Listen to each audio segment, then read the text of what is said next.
It started with a normal evening, the kind that feels completely routine, until you realize later that it was the last time everything made sense. Because on the night of October 31st, 1955, in Chicago, a young boy named Bobby Dunbar.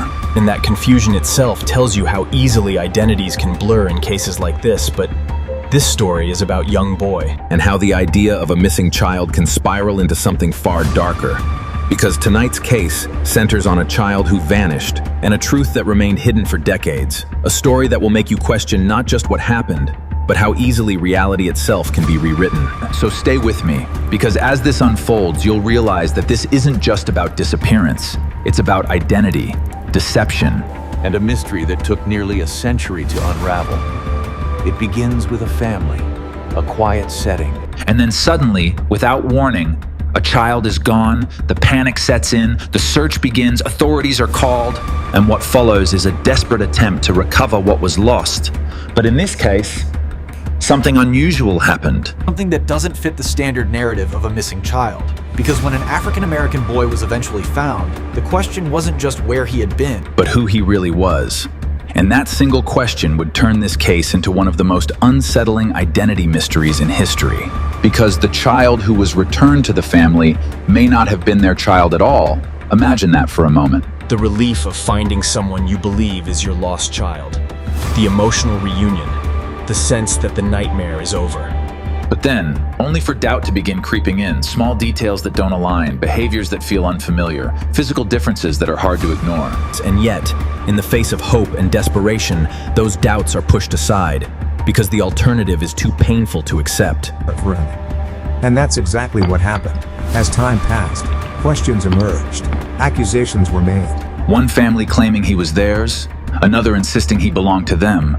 And at the center of it all was a boy who could not fully explain who he was or where he came from. And this is where the story takes a darker turn. Because the truth became secondary to belief, to emotion, to the need for closure. And as the case dragged on, the lines between fact and assumption began to blur. Witnesses gave conflicting statements, evidence was inconclusive, and the system, I kept thinking, instead of uncovering the truth, seemed to settle on the version that was easiest to accept. But what if that version was wrong? The child who was returned was never the missing boy. The real child was never found. What do we do now? Completely untied.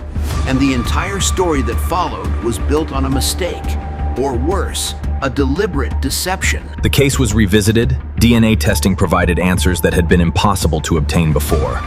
And what it revealed was shocking. The boy who had been raised as the missing child was not biologically related to the family, meaning that for years, an identity had been assumed, accepted, and lived out, while the truth remained hidden. And that realized that sometimes, even when we think a case is solved, even when we believe the missing has been found, the reality can be completely different, and the real story can remain buried beneath layers of assumption and error. And that brings us to the deeper question. How many other cases like this exist? How many stories have been accepted as truth simply because they provided closure? Because they ended the search. Because they allowed people to move on. And in doing so, left the real answers undiscovered.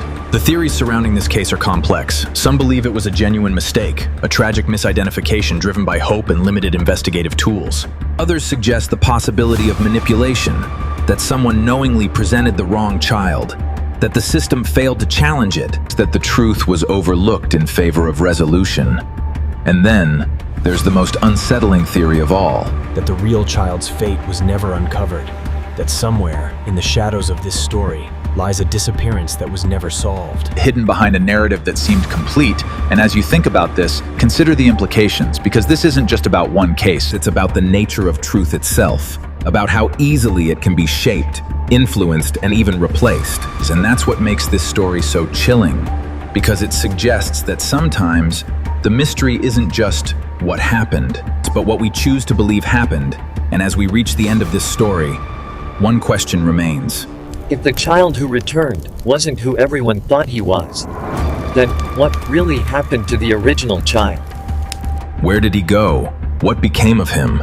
And why was the truth allowed to remain hidden for so long? Because somewhere, beyond the official story, beyond the accepted narrative, lies a reality that was never fully uncovered.